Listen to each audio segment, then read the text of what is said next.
Bishop arrived precisely at 2:00. And although he looked harassed, he had lost none of his insouciance, which, considering the years he'd spent as Carstairs' assistant, always astonished Mrs. Pollifax. "Why don't you look older?" she protested, taking his coat.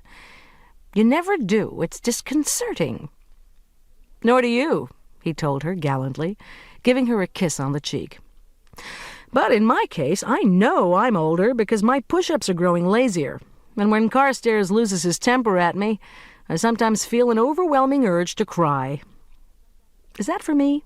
he asked, staring fascinated at the table in the living room, set with damask linen, china teapot, flowered Haviland cups, and pastries.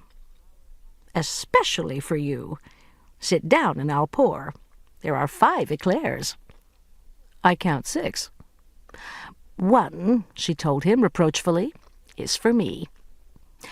I suppose you're understaffed and overworked because of last year's congressional investigations, which I must add was very shocking indeed. Even you need some checks and balances, you know."